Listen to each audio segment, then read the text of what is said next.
Hi, everyone, and welcome to Wine.com Experiences. I'm Gwendolyn Osborne. Today, we are talking and tasting about wines from one of the premier winemaking families in California, the Wagners. Thank you for all of you who registered and submitted questions. We will be incorporating so many of those into our conversation today. If you purchased the 4-pack of wines from Wine.com before this, that's fantastic. Please go ahead and get those wines open, get them in some glassware. We are tasting all 4 wines today. You don't have to taste all 4 wines today, but if you do open them and taste them, you also don't have to finish them all today. So they will last in your fridge for a few days. So we encourage you to open them all and taste along with our guests. That said, do remember that this video lives on the Wine.com YouTube channel, so you can always revisit it another time and get to those other wines. Speaking of wines, the wines that we are tasting today in order are the Emmolo Sparkling Wine, the Conundrum Red Blend, the Bonanza Cabernet Sauvignon, and of course, the Caymus Cabernet Sauvignon. And now we should introduce our guests. Please welcome Jenny Wagner, who's winemaker at Emmolo, Charlie Wagner, winemaker for Conundrum, as well as Mère Chalet and a few others, and Chuck Wagner, co-founder and winemaker of Caymus Vineyards. So welcome to you all. Thank you, Wagner family, for being here. Thank you. Thank you. Okay, so I want to start with the Wagner Legacy because, Chuck, on both sides of your family, your mom and your dad, I know you founded Caymus Vineyards with your parents back in 1972, but that wasn't the beginning. I know that went back much further along. So can you tell us a little bit about that path for well over 100 years that kind of led you to the founding of Caymus? Sure. 100 years in like a couple minutes, right? Just, yeah. Thank you for having us on, and I hope you enjoy the tasting. And if you have questions and such, we're open to telling all we know about wine, I guess. But the facts are that we are the Wagner family. We are farmers first, winemakers second. We began our business, as you know, Caymus 1972. But it goes back farther than that. My mom's family came here in 1857, bought their first 70 acres of land in 1858 in the Oak Mill district, about 10 miles south of where we're at right here in Rutherford. By the way, we're at Rutherford, Caymus Vineyards, middle of the valley, between the 2 main highways, kind of where it's a little bit quiet. And we've had this landscape tasting area for years now. So with COVID problems, it was natural for us to just continue doing our tastings outside. Nothing really changed. But the folks came in. My mom's family came in early. On both sides of her family came in quite early. The Wagners came in 1906. So first, my mom's family coming in 1857 on wagon train from Bible Grove, Missouri. And there were 44 individuals arriving in September of 1857 to Sacramento, and then out here to Napa. We're about 100 miles west of Sacramento. So with that, that started the farming of the family. I mean, everybody farmed back then. It was nothing extraordinary. But by the 1880s, we had winemakers in the family. The first winemaker in the family is my great-grandfather, Lafayette Stice. And of course, my mom's side also is Gloss, which is the name Belle Gloss Pinot Noir comes from that name, from that family. And Wagner's came in 1906, and they came in from Alsace. So when you taste some of our wines, like the Conundrum White in particular, you get a floral character, and it's lively and really good with dinner. It's reminiscent of Alsatian wines, I think, to the Wagner roots. So as things went along, the family began in wine and vineyard. By 1919, Prohibition came in and pushed our family and about 300 other families out of the wine business because it was illegal to produce wine for sale, 1919 to 1933. And Prohibition pushed a lot of families so that they pulled out their grapes and stopped making wine and planted trees. And I grew up, we had mainly trees. We always had some grapevines. My dad was always a home winemaker, but we had prunes as our primary crop. And we had walnuts and we had grapes. But also, as I grew up, anything that would grow on the land here, right in the middle of Napa Valley, commercial growing of tomatoes, potatoes, cereal grains, and stone fruits. So it was a different era. And by 1971, I'm out of high school, and my mom and dad sat me down and gave me an offer, which was, Chuck, if your mother and I would like to start a small commercial winery, which would become Caymus Vineyards, and we'll do that if you'll join us. If you choose not to join us, we're going to sell the property, the 73 acres we have here, and move to Australia. So I immediately said yes, and I've been working ever since. By the way, my mom and dad were 60 and 57 at the time, so they were not youngins first getting into the wine business. And we built a winery. Well, we started out with pruning our vines. Then 55 acres of vines took 4 months. My dad, myself, and another man pruned the vines. And we built a small winery, 3,000 square foot building, nothing extraordinary. It's now no longer here. Produced our first vintage in 1972.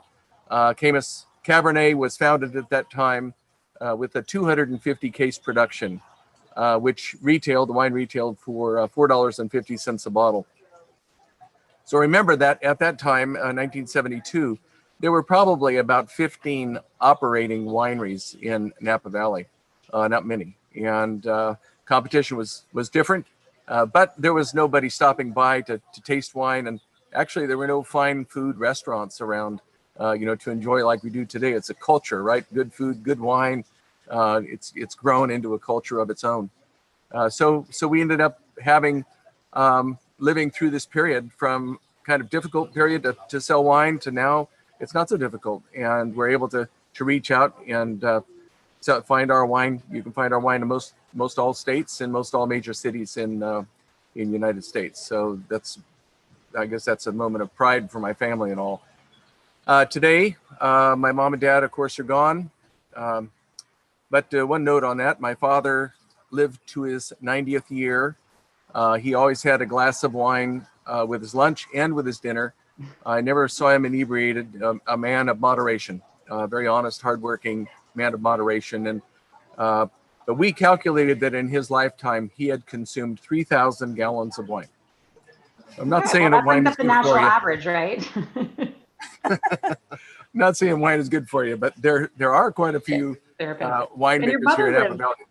And your mother? Well, my mother, on the other hand, my mother, she drank a little bit less, but she did live to her 98th year. Wow. So good longevity in the family. And so I'm now joined with, as you see here, 2 of my 4 children. This is Jenny and Charlie. And I have another son, Joey Wagner, who is in the business, has what's called Copper Cane, and he continues to be producing Pinot Noir under Belgalos label and some Oregon wines under Elawan and a few other labels. But he's not working with us here, although he's just 2 miles down the road producing those wines. We're still close, and we still see each other on Thanksgiving. So be it.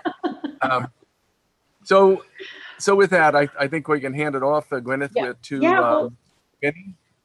Yeah, no, thank you. Yes, no, that's wonderful. I know I love the family idea of it, and we will go through all of those. And I know that, Camus started with Cabernet, and then obviously, as we're tasting today, has broadened into many other things. And we'll talk about that kind of start of Cabernet and then coming back to it with your new Bonanza when we get there. But let's start with some bubbles. Jenny, with you. So we're going to be tasting the Emmolo. And I'm like many other people, I always want to say Emmolo because that's just the American way of wanting to pronounce. But this is a family name, right? Yes. So I'll start with that. So I'm Jenny, and I make the Emmolo wines. So I make a Sauvignon Blanc and a Merlot, and my newest project is a sparkling wine. But a little history on the name Emmolo. It comes from our mom's side of the family. Our mom's maiden name is Emmolo, and our grandparents, Frank and Annie Emmolo, live just about 2 miles from where we are here in Rutherford. Charlie and I are lucky. We visit them often for lunch, and their backyard is one of the larger blocks of Sauvignon Blanc that we farm, and which makes up the Sauvignon Blanc that I make. So they've got, this time of year especially, their garden, they're always keeping busy. They're late 80s now, and they are just always in their shop or basement and cooking, gardening. So we love them. They're just good Italian people, and they always have bottled Emmolo on their table, which I love. Fantastic. And they love too. And I love the Sauvignon Blanc. I've known that for a while. I know you do Merlot. So tell us about the kind of the impetus, like the spark that said, let's do sparkling. Well, first, cheers. Yeah, cheers. Oh, cheers. Cheers. A virtual cheers.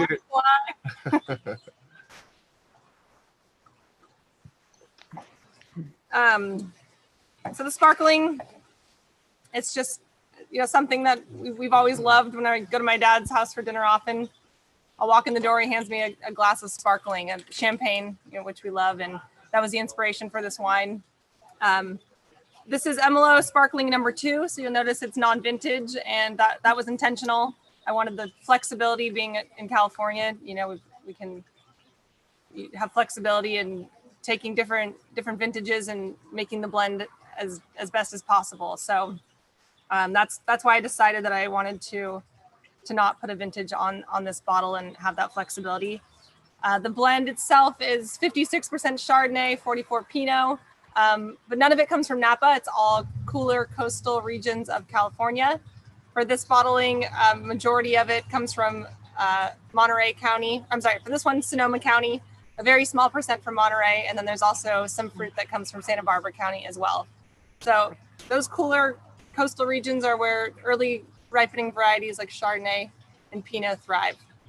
So that was the reasoning for not making a Napa Valley sparkling wine. But with that, I mentioned we love champagne, and I think that this has kind of that, I'd say like a biscotti cookie, kind of has that little cookie jar smell to it.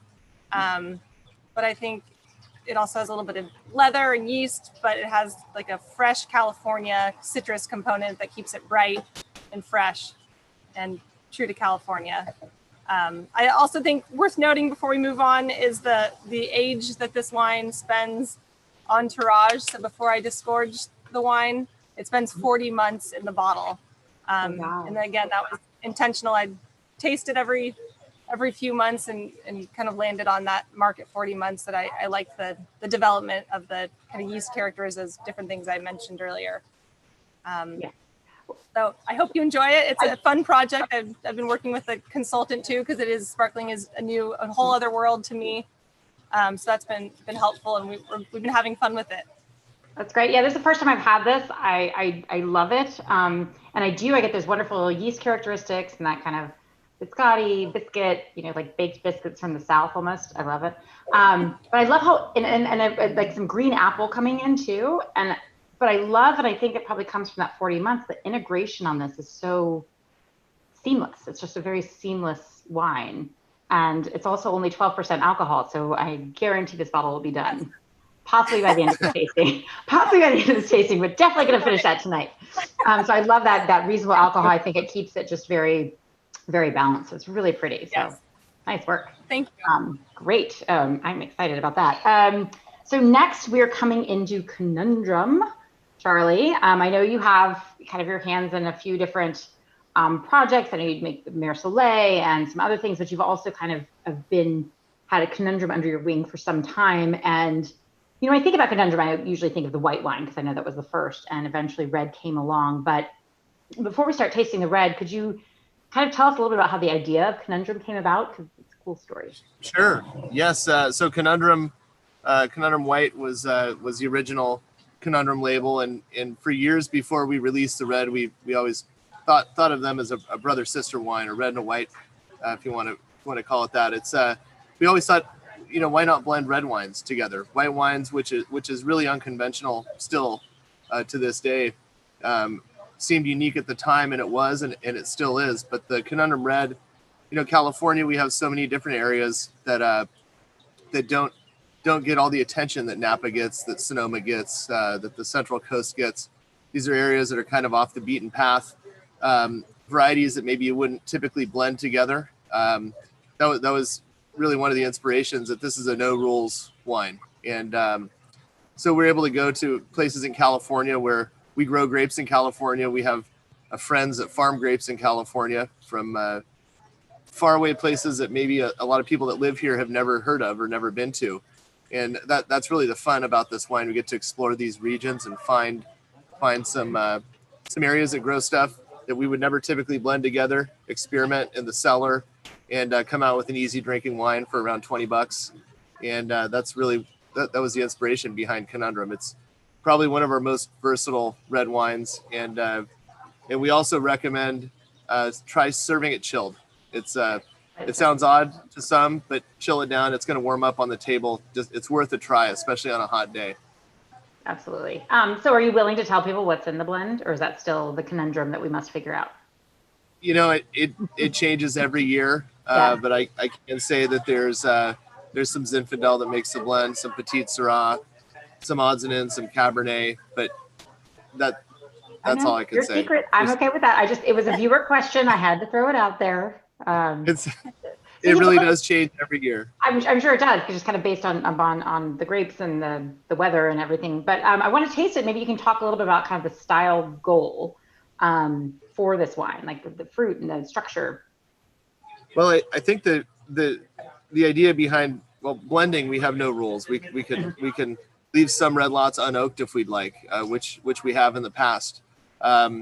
We really wanted this wine really shows best fresh and young, although it will age. We've had some aged Conundrum Reds they age well, but it's in a twist top for a reason. We want people to taste it young and fresh and vibrant, really taste California, just a good California red wine in a glass. And, there's I wouldn't say that the tannin. So when I say we could serve it chilled, and I do recommend try it, it's not an overly tannic wine.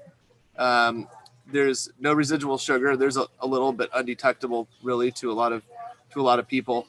We think it's a versatile wine that really is just an easy drinker, and not too much wood, but it does get some oak, neutral oak, for a good reason. We know it's going to get sold and consumed young, and that's really the goal. We love it with anything pasta dishes, ribs. Yeah. Burgers, or on its own. I was just gonna say, like, this is a 4th of July wine right there. Like, if you, I was just thinking the same that's thing. Great. Yeah. Right. Pulled out of the barbecue. Yeah, and we're going camping, and this is a total wine to bring. I just stick it in the cooler with the whites for a while. I mean, this is just kind of that easy drinking summer, like bowl full of fresh juicy berry kind of summer taste going on. So yes, it is lip smacking, if you will. Great. So well done. It's very good. Great, thank you.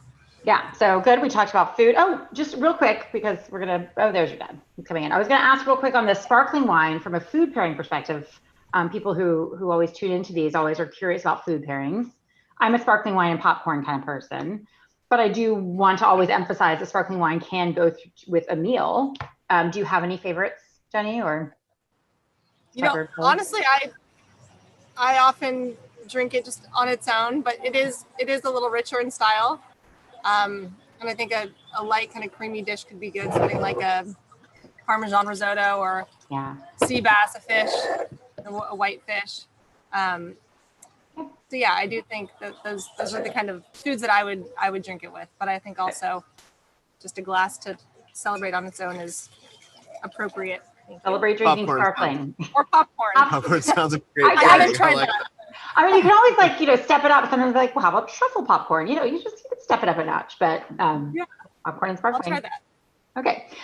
It's a salty thing, I think. But let's move on to the Bonanza. I'm excited about this. This is the first vintage of this wine. It's a new project. I kind of like it. I feel like you're kind of coming back to the Cabernet. You started with Cabernet, ventured out to some other projects, and now you're back where you began.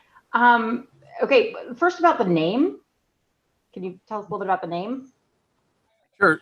Well, Bonanza, I grew up in the 60s, so I watched the Air series on the air, so I guess that's part of it. But no, Bonanza to me means, that there's a lot that California, the state, has to offer, kind of what Charlie was talking about with Conundrum. Some of the unknown areas, such as San Benito County, always comes to mind for me because it makes extraordinary wines and no one even knows where it's at. It's just just to the east side of Monterey County. But I think that what this is about is to produce a wine, a Cabernet wine, that tastes good at the table. It doesn't break the bank to buy a bottle. And I think this comes back to a little bit to our roots. You recall we released our first Cabernet, Camus Cabernet, at $4.50 a bottle. And, things changed in Napa. Land values went from $3,000 an acre up to $300,000 per acre. And now if you want good Napa ground, it's like $500,000 an acre. It's pretty extraordinary. And what happens along with that is the price of wines of Napa Cabernet particularly have gone up and up and up. And there was a time in 1996, a story I recall, that we were selling our Napa Cabernet for $36, and then we took a large price increase. And the reason we did that is because we found we just weren't making money at the 36. So we brought it up to $60 retail, which is a pretty big jump. And a lot of people were unhappy about that, but we seemed to survive it, and the wine tastes as good as any. So, we did okay with that. But the moment we brought the price up from $36 to $60, my father was no longer willing to open a bottle for lunch freely because he thought the wine was too precious. It was a luxurious product. It cost too much. And we kind of lost that ability to just grab a bottle, open it, and enjoy it with your lunch and not have to worry about what it cost. So Napa Cabernet, I think not just ours, but Napa in general, the top Cabernets of the Valley are my favorite wines of the world. There's been a lot of competition come here with 560 wineries, many of those vintners trying to produce the world's best wine. That may not be the case or may not be possible, but matter of fact, it's all up to the consumer, right? But I do think that the competition is fierce and wines have gotten better and better and better out of Napa. So I'm proud of Napa for that. But at the same time, Napa Cabernets have become a luxury. It's not just a simple wine to drink and consume with your dinner tonight. It's probably going to be more of a special night out or whatever. So Bonanza. This brings us back to having a good tasting wine that doesn't break the bank, that you can open and enjoy. And from a winemaker's perspective, what's special about this wine is it is a California appellation, non-vintage, which means we can blend in several older wines, younger wines, to make a wine that tastes really good. And you can ask any winemaker if that's a good idea. You can ask even champagne producers if that's a good idea. It is. Yeah. And it's such freedom. It's like taking the handcuffs off of a winemaker, enabling them to locate wines or grapes from these unknown areas. A little bit more about California. I'm born and raised. We are all born and raised in Napa Valley, but I'm very proud to be a part of the larger landscape of the state of California. We have areas that produce great wines, whether it's Santa Barbara all the way up to Mendocino, and we end up having really good wines because of the coastline and the coolness it brings to the state of California along the western edge. So we can make good Chardonnays, good Pinot Noirs. But inland from that, what we call Region 3, where it's Cabernet country, where the days average, say, 90 degrees Fahrenheit, like Rutherford right here. Those areas can produce good wine. If you have like climate and like soils, you're going to produce a like wine. So it's nice to be out in our state, play around and understand a little bit more about growing grapes, making wine than we used to, and begin to exercise that knowledge to produce a wine that's supple, round, accessible, and not so expensive. So that's the story of Bonanza.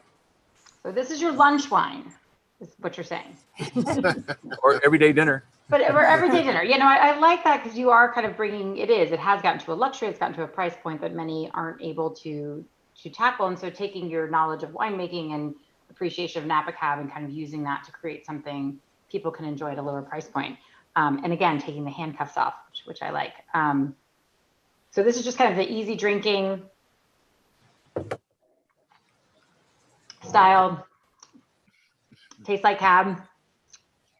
Yeah, it's. I think it's got a more intense berry character than say the Napa Cabernet, which I like very much. It's highly fruited. The grapes are picked ripe. Ends up with a little, I think suppleness on the palate. Very friendly in its quality. Whether it's an ageable wine or not, I'm not certain. Probably consume it over the next couple of years, if not tonight. This is tonight. Usually my neighbors stop by after these for a drive-by glass. So we'll be introducing them to this wine. This is delightful though.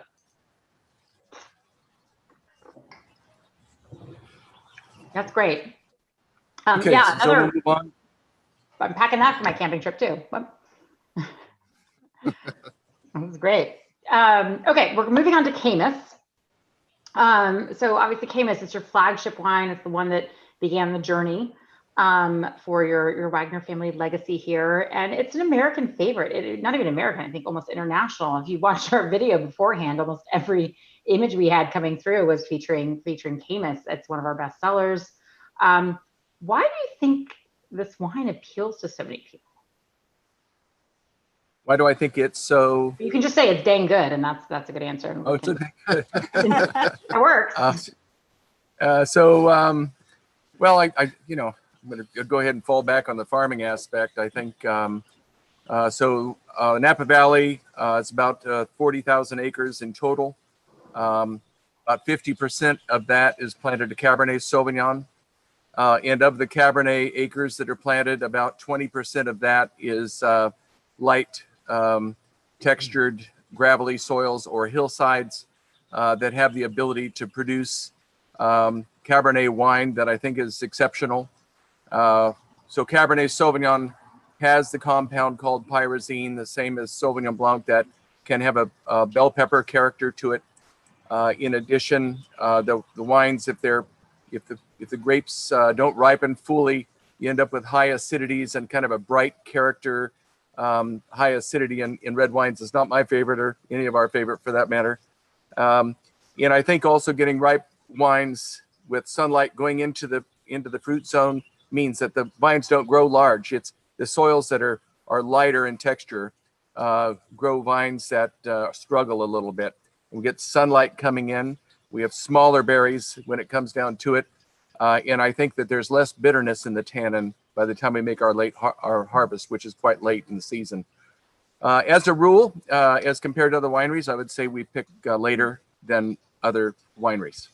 And our alcohols, yes, candidly, they are about 15. That's where we're running, 15% alcohol. And before 2001, we were producing about 13.8 alcohol. So we've come up a degree and a degree point two. And but with that, we end up with wines that are supple and round, luxurious tasting right out of the blocks, that taste good. And I think that has become the Camus hallmark.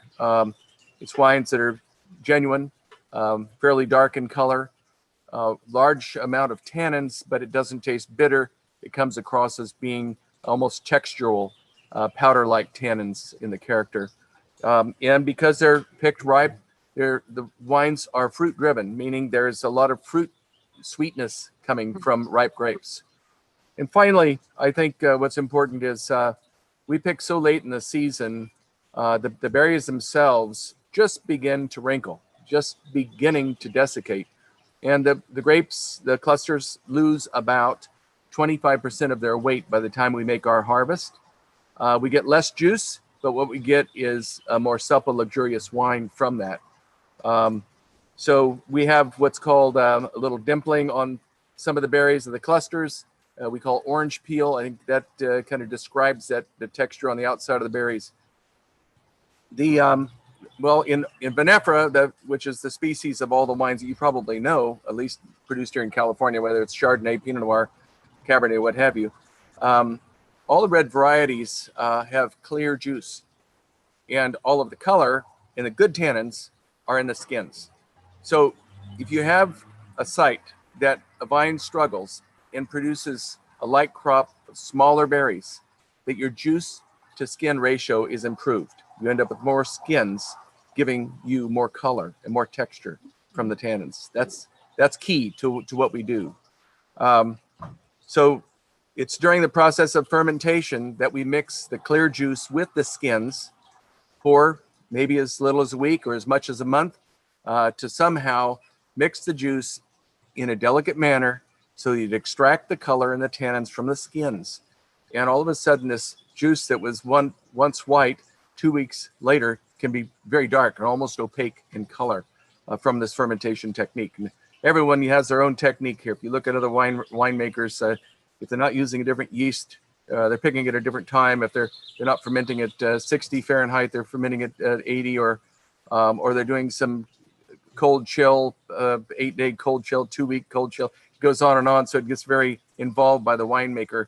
But our methods, I think, have become what we produce, producing a unique and singular style, and something that I believe people tend to like. And we've built a great following with this style of wine, which is now referred to as the Camus style. Yeah, I was just about to say that you actually completely answered the next question, which was just that so many of our those that registered and submitted questions wanted to mention that they love this wine, they trust this wine, and they love its style consistency year after year. And yes, there's going to be vintage variation, but I was going to ask, like, how do you achieve this excellence and stay true to the style? And you've just very wonderfully explained that. So, and you're right, it is the Camus style, as people are drawn to it. We were talking to Nick Jonas 2 days ago, and he mentioned Camus as one of his favorites. So, I call that success. But let's taste the wine. We are on the 18 vintage, correct? Mm-hmm. Yes. Correct. And I love that. So on the top, and I don't have the closed bottle, but I love on the top, on the foil, you always have the number of the vintage. So it's the 46th vintage of this wine, right? Here in 2018. That's correct. Yep. That's great. Yep. So talk us through tasting this and kind of everything that you've done here to talk about making this wine and what we're getting here. Well, I think I explained a lot of it, but I would say that as we come to bottling, some months before it's going to be bottled, we're very particular about this wine, and any lot of wine, because we've got several lots that we keep separate in the winery, separate barrels, several barrel lots, and we taste all of those. And if they don't fit into the blend, then we sell that wine in bulk. We don't bottle it. So it's got to be consistent with our singular style. So I think that's key. When you're in our position and you've got a following on a wine such as Caymus Cabernet, you do everything in your power to make it as close to the previous or best year you can imagine, and try not to vary from that. I think it's very difficult to do that. If it's a beer, as example, or maybe a spirits, it's you follow a recipe, and you have almost exact consistency in your product. But wine is different because Mother Nature plays a role, and we end up with maybe a summer that's cooler than normal, or warm, or rain that enters before full ripeness. A lot of things that can change the wine. So it's very difficult to make a consistent product, perfectly consistent product. But I want to say that we try our best to make it as perfectly consistent as, say, you might find Johnny Walker or Jack Daniels, which is, for me, it seems like every time you taste it tastes like the same thing. Exactly. So that's something we're always trying to achieve. We don't want to leave that and vary from that. We've built a good following for the wine. Let's see our tasting panel. Because I'm 68 and I won't last forever, so we're trying to figure out, who in our team is going to take over winemaking and great production, that sort of thing. So I've got my family with me here. Jenny and Charlie are both a very strong part of Camus Cabernet, as well as their own brands. So with that, we have a tasting panel. It includes the three of us, Harvest Duhigg, who's a winemaker that's responsible for overseeing the production of our mountain Cabernets, and which is 25% of this wine, 75% Valley, 25% Mountain. Harvest Duhigg just started her own brand, by the way. It's called Duhigg. You might look at that. Small production, 120 120, 160 cases, something like that. But along with that, we have Luis Rodriguez and Berna Rodriguez. That's our group. And we taste our wines, always tasting blind. And we choose what's the best. And we've all gotten to where I think we feel we know what is the Camus style. Even as young wine, before it matures up in the barrel, we have indications of that wine is going to end up being a Camus wine. And I think that's a very important part. So to carry that on and have a consistent product going into the future is very important. I think not just to me, but to the family. That's fantastic. And the other question that came through, and I know we're talking about kind of consistency, but it was any favorite or just, I guess, hallmark style vintages that came through that were just ideal, perfect Camus vintages maybe in the past 20 years or so. Because like you said, I think when we hit 12 or 13, when temperatures were a little bit warmer, you started getting higher sugar levels, higher alcohol levels. But thinking back over the past 20 years, just all three of you, if you have any favorite vintages, that was a big question that people want to know. The vintage on your table is a good answer. Yeah. So let's see. I several vintages I remember recalling. I thought was the best wine we ever made. So I mean that's kind of my answer. I think probably the best response though is which of the wines that we have in our cellar is the best tasting. Which is tasting peak and tasting best. And I think it would be the 2008, 2009 vintage. But then there's the 2001 that's quite smashing. And then 80 also good, 89 and 99. So it's, maybe I'd say this. The Camus Cabernet peaks in our estimation at about 10 years from vintage. Maybe a little bit longer than that for the special selection. So the wines do taste good, I think, upon their release, but I think they can improve for 10 or 12 years. So I know I'm avoiding your question. I'm sorry. It wasn't my question, but that's okay. I do have a question though. We went to an event with you in 2013. I actually had a baby attached to me, but I won a 3-liter 2010 special select that you signed. When should I drink that? What size bottle is it? You said it's a 3-liter. Well, let me just for a moment. 3 liters age incredibly well, and it's Magnums seem to age a 750, and a 3-liter can I think twice the age of a 750. Right. So for a 750 of 2010, I'd say it's 2 to 3 years from peak. Probably for the 3-liter bottle, it would be great now, but probably great in 15 years, something like that.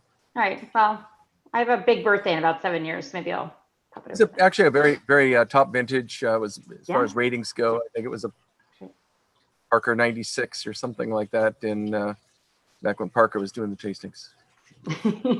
Great. So, any favorite family meals you have with the Camus food pairings? Just what type of foods? Yeah, what do you eat with it? Everybody always likes to know about food pairings. I'd say everything, but I'll say this. I think before you have, for me, I think that if you're going to have a special wine, even if you have guests over to your home or what have you, I think to taste the wine alone is important before you engage with the food and wine thing, because the exceptional wines just taste so great, and they're beholding on their own and should be at least tasted at the beginning.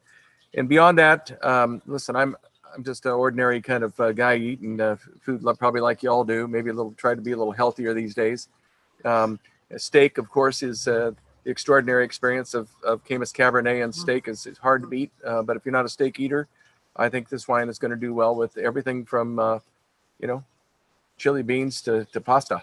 So it's pretty good.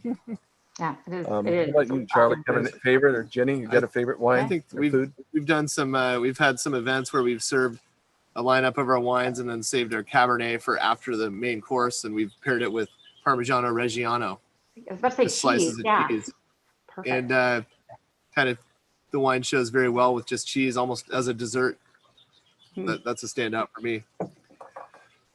I love, there's a recipe our grandma used to make called, it was a fricassee, like a pheasant fricassee.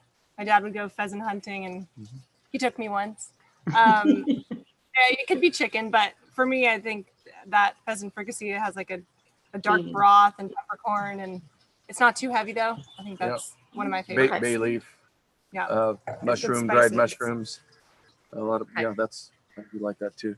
So I think that all these wines are diverse, and I think they really kind of showcase your skills. And we don't even have some of the wines like Merlot, the Chardonnays, the Pinots that you're making, but it kind of shows that your skills in finding the right sites for the right grapes to make the best wine. So speaking of that, I know you have a new project. I just kind of wanted to think, what's next for the Wagners, and I know you have a new project in Suisun Valley with Grand Durif. Can you tell us a little bit about that adventure? What about that? Yeah, it's a valley just east of Napa Valley, the next valley over to the east, about from where we are here in Rutherford, about a 40-minute drive. And so it's called Camus Suisun, which is it's labeled as Grand Durif as the variety, and Durif is a synonym for Petite Syrah. So it's a single varietal Petite Syrah. Although it doesn't drink like your typical Petite Syrah. It's meant to be a little bit lighter, little softer tannin, no bitterness as you would expect from a single varietal Petite Syrah. We've used Petite Syrah, and I think a lot of other people in Napa have used Petite Syrah as a blender to darken up their Cabernet blends. So this is a departure for us and a whole new region for us to bottle this wine as a single varietal. We're very excited about this wine. I think we bottled 3 vintages so far. And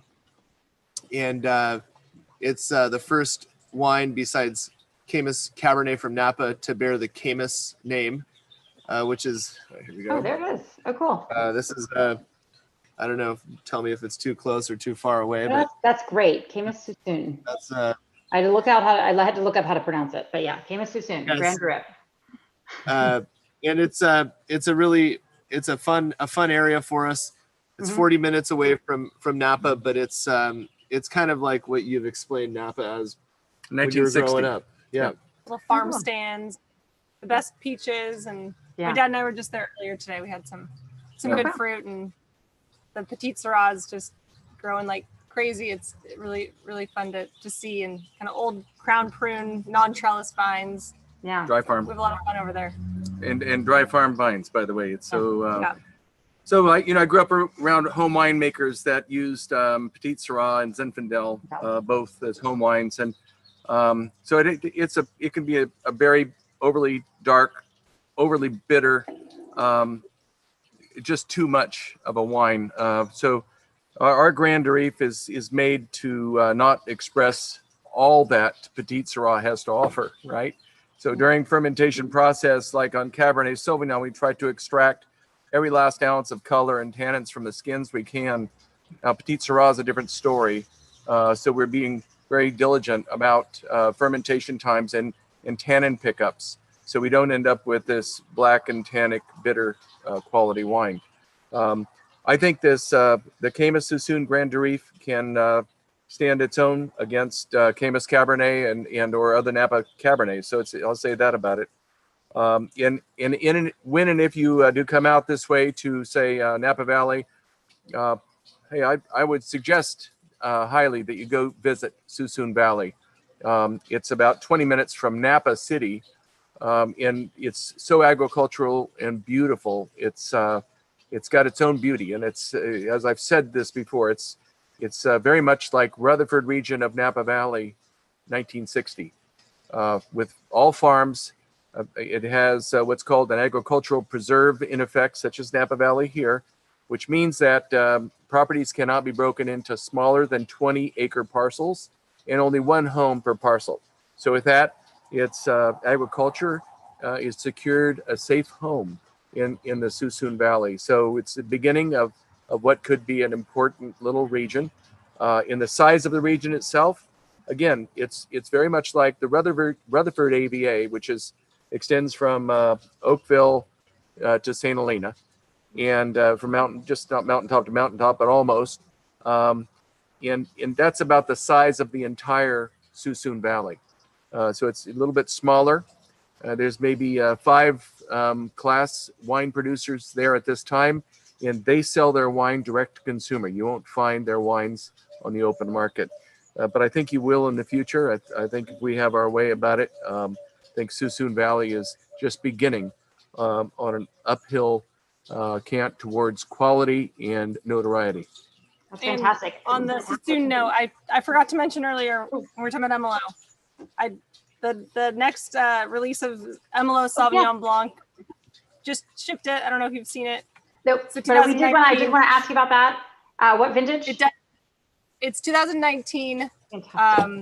New label, new look to it, but I think the biggest change is the appellation. So Emmolo Sauvignon Blanc was always Napa Valley, and now it's this is 35% Solano County, which is Suisun Valley, and the remainder is Napa. So we're also farming Sauvignon Blanc over there.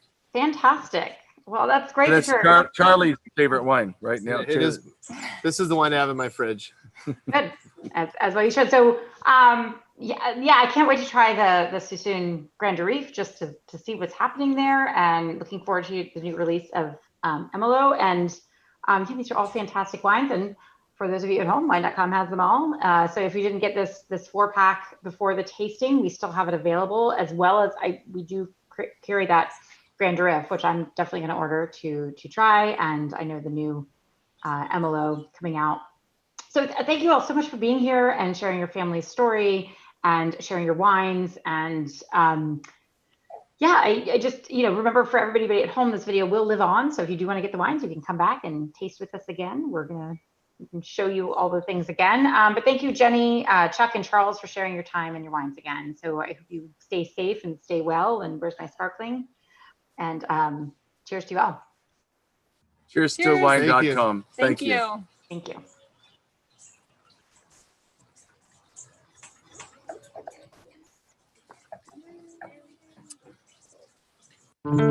It's both a science and a form of high art. It's made from the combination of grapes, sunlight, rain, soil, and time. It's raised up in the moments that matter. It's wine. And we are Wine.com. We have the largest wine selection in the world, online sommeliers with free advice, and now our powerful new app puts the entire world of wine in your hands. Wine.com. Seriously passionate about wine. Download our free app today.